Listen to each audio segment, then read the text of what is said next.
Ole Miss players seeking transfer claim they were misled about NCAA sanctions.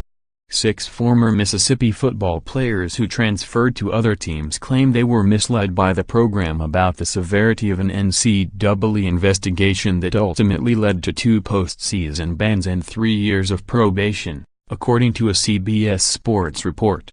The 6 former players, all of whom have appealed to the NCAA for immediate eligibility at their new schools, cite text messages sent to recruits by Ole Miss staff saying that the NCAA violations only occurred before ex-Rebels coach Hugh Freeze was hired in 2012. New hires, which coach and new job will win the most games in 2018.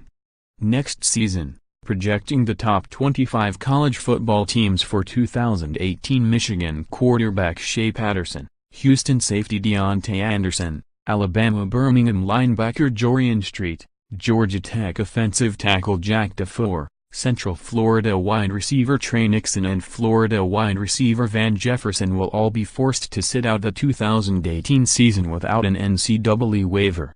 In a screenshot of one of the text messages obtained by CBS Sports, Freeze appears to inadvertently text Nixon a message meant for his staff that asked them to share a story in which he misled a journalist to believe the NCAA violations were secondary and minimal.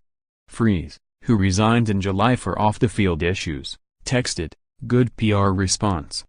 Get this in the recruits' hands." The NCAA, however, determined that the violations were far from minimal as Ole Miss was accused of 15 Level I violations. The NCAA investigation discovered that 6 Ole Miss football staffers and boosters were actually involved in the violations, and that the Rebels lacked institutional control by fostering an unconstrained culture of booster involvement in football recruiting. Thomas Mars, an Arkansas-based attorney assisting the 6 players with their case to the NCAA, told ESPN that players should become immediately eligible based on an NCAA rule that grants immediate eligibility if student-athletes transferred because of egregious behavior by a staff member at their former school. Mars said the players operated under deliberately false pretenses through a sophisticated misinformation campaign by Freeze and Ole Miss.